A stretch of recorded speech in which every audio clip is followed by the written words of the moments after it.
Welcome back, everyone, to Brown Bag Bets, powered by BETSPERTS. We are your daily dose of quick hit handicapping and sports betting picks. I'm Alex Christenson, and joining me, as always, for V-Cut T-shirt Tuesday, Monday? It is. It's Monday, isn't it? That's very confusing, Andy. V-Cut Day. Track. V-Cut Day. Anyway, happy Monday. How was your weekend, Andy?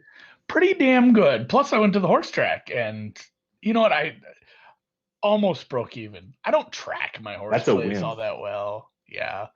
And I had won a little on TVG on a Saratoga race on the drive up. So that or maybe just betting races while you're driving. Yeah, or the day before. I don't know. So we'll call horse racing we'll call it a wash. We'll call it about even. Something about those lines. But very good golf weekend. Daily matchups were okay. Top 20s were an 0 for 5. Just actually a really bad prop card for me. The only thing I think I got was Lowry, and then somebody gave me top amateur, which I ended up betting.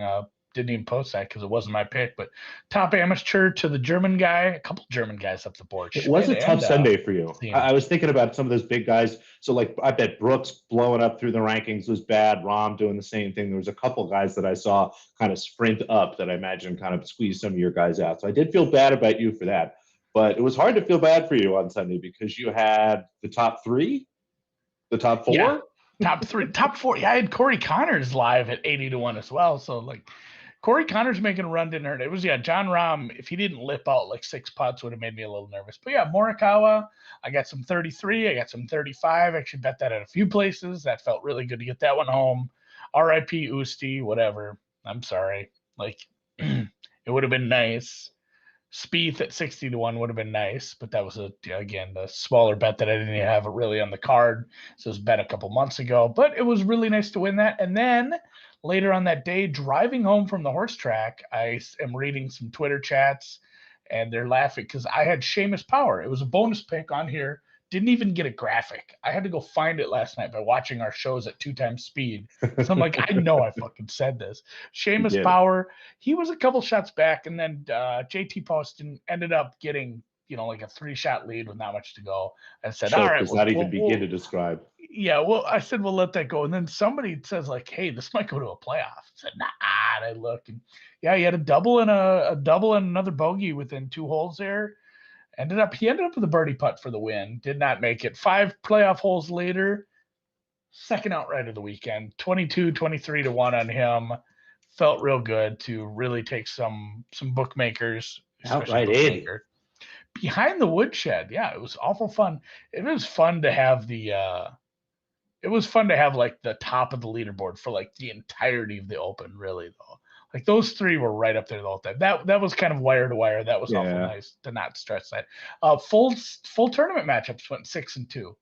Those were not mentioned on here at all. You have to check those out. Those are ones I'll only put in the blog as I'm betting those kind of throughout the week, and they all get congregated into the blog. But man, some of the matchups I had, like the people I bet on for matchups were Spieth, were Usti, were people near the top of the leaderboard that were never in doubt.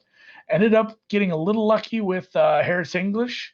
He was a real shitbird on Thursday. Ended up his opponent withdrew. That's another nice win. So 6 and 2 on that. And yeah, we'll get back into it this weekend as I will be attending Boots on the Ground 3M Open. I'll be there Sunday. Me and Paulina hanging out, watching DJ and Seamus Power in the final group. We'll get to end I suppose my wife will be there too, but you did, by the way, have about as smooth of a golf week as anybody could ever have. Your guys were first, second, and third in some order, every single day? I mean, I guess Morikawa didn't pop till day 2 or 3, but... Yeah, Morikawa was lurking on day 1, but yeah, 2, 3, 4, it was just like they were always there. They always had a couple shot lead. Rahm never made the hot run I was worried about. I was like, Dylan Fratelli was a guy that was kind of making a run that I was a little worried about, but no, very smooth sailing weekend. Horses went okay. It's always fun going up to Canterbury as well, though. So had a lot of fun up in Canterbury. And this weekend, back to the Twin Cities for the 3M Open.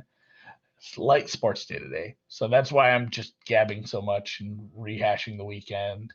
You want to rehash the NBA Game 5 a little as we get to Game 6? Game 5 was amazing. As someone that continued to bet live unders as the game went on, for those of you who don't know, the Suns and Bucks managed to shoot over 55% from the field for the entire game.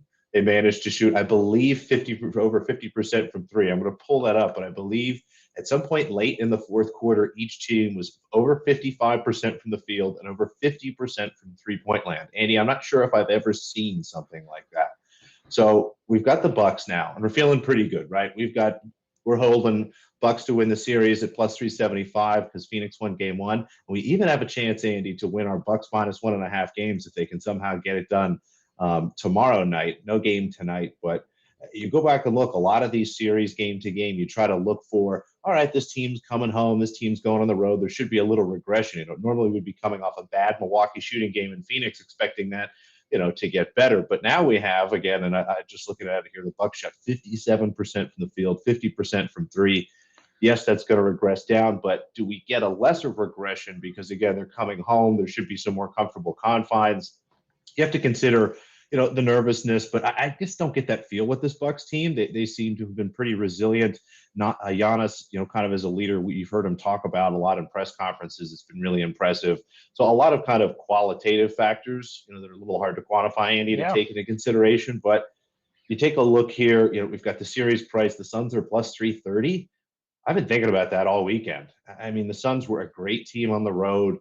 Again, there's supposed to be some regression. They leave home, they should shoot worse here, but is there going to be some pressure on the Bucks? Can Chris Paul and Booker here kind of get hot? Because it's been interesting from a Phoenix perspective. They've gone away from playing a more team-style basketball to trying to get the ball to Booker almost as much as they can. I mean, Milwaukee was really in danger those first two games as Phoenix was moving the ball around, getting those defensive pieces moving, catching people, kind of out of their balance here. So I wonder if Monty Williams can get back to that. And if he can, I think Milwaukee's really live here. I don't know if I love this number at plus 330, but I have been circling some Suns bets all weekend.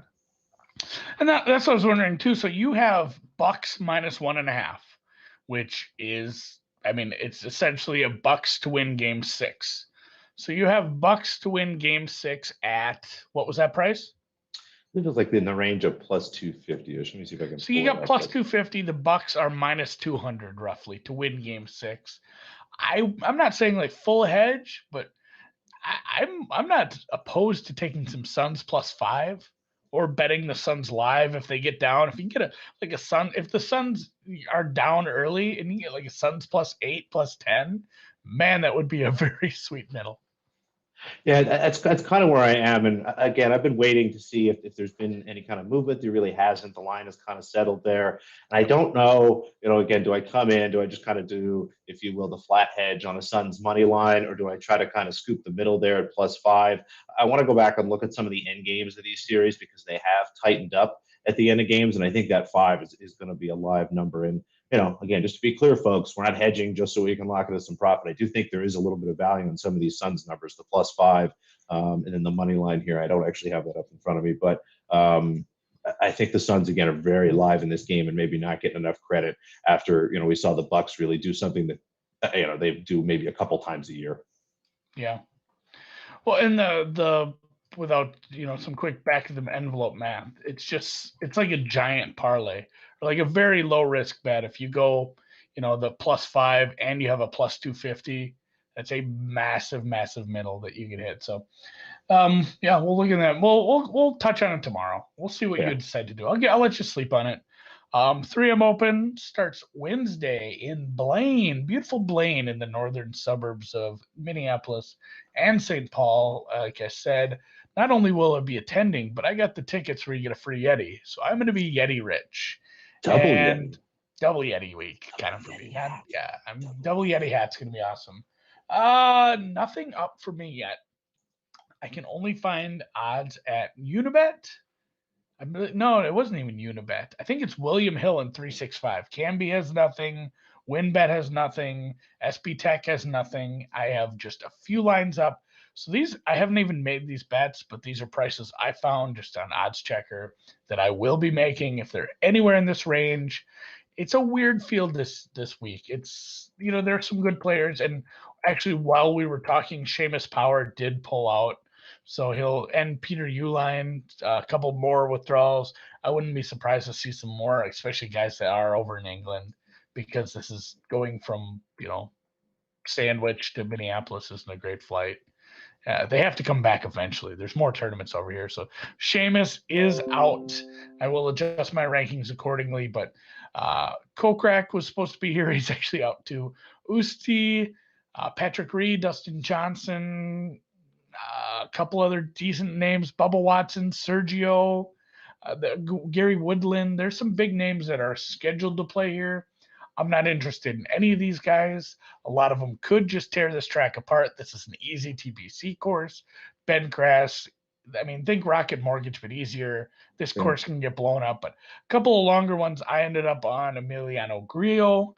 I'm going to make it soft L's, even though he doesn't still. Grillo? That doesn't feel right. Just doesn't feel right. Hammer and Hank Lebiota, 50-1. I have him near the top of my rankings every week. Jonathan with the H in the wrong spot, Vegas at 66-1, and Shays Reeve. Other places, a smaller number, but there was 100-1 out there. I would still play this. I would play this at 66. I'd play this at 80. We'll see what it opens up on my side. But yeah, hopefully any of all of these guys are still there on Sunday, so I can follow them around on the golf course and give them the commensurate encouragement that they deserve. It would be nice to get another one, but this is a tough week. It'd be nice to get some Leviota. I feel like I'm going to do better at top 20s this week. Are you bringing any of the kids? You're going to be able to employ them to get a signature from someone in any way? All right, no. Just one thing to consider. Just me and the wife walking around. Kids don't get Yetis. Oh, is that what it is? You're bringing the missus to double down on the free Yeti. That's two Yetis in the cupboard. That's kind of how we live in the Molitor household. But yeah, more golf this week. Obviously approaching the green tomorrow. I'll have some top 20s and some props, and then some day one bets on Wednesday, and my blog out as well. You can look for more golf if you like to bet golf. Tennis, I don't even know what the fuck this word is. You know? I don't know if anybody speaks Polish here in the chats or the comments. I have not had a chance to get together with any of my conciliaries here when I cut my language conciliaries, if you will. It's in Poland. It is the Polish Open. Gdynia? I don't know. I'm not sure if I'm supposed to. Right, is it just Gdynia? I don't. Gdynia? Anyway, man, I just learned how to say Sertagenbosch. So either way, it starts with a G, Gdynia. If you're listening in a podcast, it is a WT event. Gdynia. Thank you, Dan. I guess Dan knows Polish or knows someone that knows Polish. Anyway, it's kind of like a good primer, honestly, to kind of what this week's going to be. These tournaments are a mess. The Olympics starts in the next week, so almost all the best players are there. A lot of women this week decided to take this week off. This particular tournament had, I think, 5 seeds withdraw yesterday, so the draw completely got turned around. It's just a mess. It's kind of a funky week, but we've got some players. It's going to be a nice week for young players getting their first chance to kind of break through. Women that are usually on the ITF, breaking through, tour veterans getting a chance to kind of win here. 2 money lines that I like to start. Both of these are tomorrow. Again, they're in Poland, so it should be early time Eastern here. We'll start with Nuria Parisas Diaz. She's playing Magdalena Freck. Now, the reason I think we're getting a cheap price here is because Diaz is coming off hard court.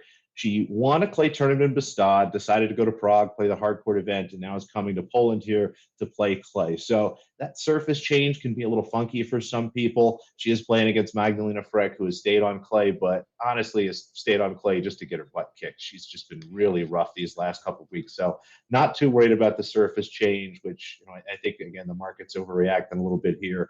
And honestly, Diaz, if they continue to price her like this, is someone we're going to be backing just about all week. So minus 125 here. I have this line kind of closer to minus 145. So minus 130, minus 135 is okay. Probably draw the line right about there. Again, a young player that I think is going to be very good on clay, and I'll probably be backing in some of these clay events the rest of the way. Then we have Olga Vortsova. She is one of those tour veterans that I mentioned. I don't know if she has a chance to rip through this tournament per se, but she's playing Tamara Korpach, another veteran who had some success on clay, but we're years past that. It's been a while. She really hasn't been playing much tennis, whereas Vortsova is finally finding her form on this surface. So we kind of have a situation, Andy, where you have a player that was good on clay, hasn't been, versus a player that wasn't good on clay and sort of has been. And I'm happy to back the player that's in better form here. So Gobertsova minus 140. I have this minus 160. So we'll draw the line right around minus 150 probably. Feel free to parlay these two together if you want. I'll be using them in DFS and things like that. But two money lines here in Gdynia. And then we are in Palermo. I'm pretty sure you know how to say this. Yeah, super. Oh, yeah, you get to steal the easy one. Palermo, easy. Here we're going to be backing a young player, Christina Buxa. She is playing a tour veteran, Shuai Zhang, who frankly is bad on clay. This will be her first match since injuring herself at the end of grass season. So again, we've got a surface change player coming off of injury who has a high ranking, but you go back and look at her clay tournaments, she generally does very poorly on the surface, versus young player in Buxa who has been playing on clay, should be very comfortable here. I have her a favorite as much as minus 125, and honestly, if I tweak some stuff for the last couple months, I can get this out to as high as minus 150 without feeling too crazy. Again, my number is minus 125 if I was going to hang it. So minus 105, minus 110, even minus 115 is okay there. I don't know about Palermo. I'm sure it's lovely. I really don't know about this place in Poland. I'm not so hopeful for it, but it is absolutely great week to be on the ATP for travel, as they are going to either Cabos, Umag, Croatia, which is gorgeous. That might be the best of the three, and Stad, which is just maybe not this time of year, but it's still Stad. So good time to be a pro tennis player. Yeah, Stad or Gestad? I don't know. I don't know anything about the Polish town, but it's in Poland, so I assume it's bleak and cold based on stereotypes that I've been raised with. And Palermo, I assume, is outside, beautiful. Everyone's drinking wine and eating pasta. Yeah, there's some olive trees, lemon trees, the smell of rosemary in the air. Again, not much going on, especially if we don't have a baseball guest. I don't know what I'm doing. Although our guy, Maiden Focus, constant chatter guy, he's a, what do you call it? Yeah, the chat. He's in the chat quite a bit. Yeah. He horse guy. He did mention the Casey Mize thing again today. Casey Mize might not be going. He might be unlimited innings again. If you have some off-market K props on that, take a look at that. So that's my only baseball look for today. I'll just be betting tennis and darts, and obviously getting into golf. But tonight, football rolls on. We'll have Win Total Wednesday on Wednesday because that's what makes sense. But this week, we will be tackling the NFC South tonight with the Falcons and Panthers, as they are the projected two worst teams in the division according to odds, even though I have some thoughts on that, and Saints Bucks as we get into Wednesday. So Saints and Bucks this week. Still, I don't even know who's going to be next week, but these two. So 8 Eastern for both of those. If you want to get in the live chat, ask any questions about your favorite teams. And we'll figure out. I'll get with Drew tonight. We'll figure out who we're doing next week. Gonna run out of divisions eventually. It'll just be process. That's kind of the idea. I'm excited for these. This division in particular, I think, is really wide open. I think the team at the top is obviously very high up there, but the other three, I think you could kind of convince me would finish in any order, and I might believe you. Yeah, there's some fun props as far as that goes too. So check that out tonight, and get in the YouTube chat if you want to ask any questions or really provide feedback. I like the guy that was just arguing with us about the Redskins, or football team rather. That he was hopeful. I think he's a hopeful fan too, and he was just hoping. And again, we were hopeful for them until we saw the schedule. And it's the NFC East. Again, anything could happen. Every single year, it's just an absolute death crawl to the end of the season. So anything's possible. It might be another death crawl. So speaking of Yetis, as I brought it up numerous times, as I will have a gorgeous 3M one, you can get a gorgeous BETSPERTS Yeti, laser etched, custom made, white on silver, for signing up for a new account. If you go to @BETSPERTS on Twitter, all the information is there. There's a nice little link that will take you to a nice little website that has a bunch of different buttons. You get to just pick your state, pick which state you're in, and the rest kind of handles itself. You get an up to a $500 risk-free bet, and all you have to do is follow the directions over there on @BETSPERTS on Twitter, and you'll get yourself a free Yeti to go along with that risk-free bet. So go do that. Go bet some tennis. Go bet some golf. Bet some darts. I don't care. Get weird with it. Have a Monday. Maybe spend some time with your family. You haven't seen him in a while. You were busy watching golf all weekend. I don't know. I spent all day with the kids at the track. I'm happy to spend tonight doing deep dive. So what a dad. It was llama and unicorn races. They legitimately had llama races on the track. It was a shit show. And then they got these kids to ride these tiny little ponies. It was something. So we'll catch you tomorrow.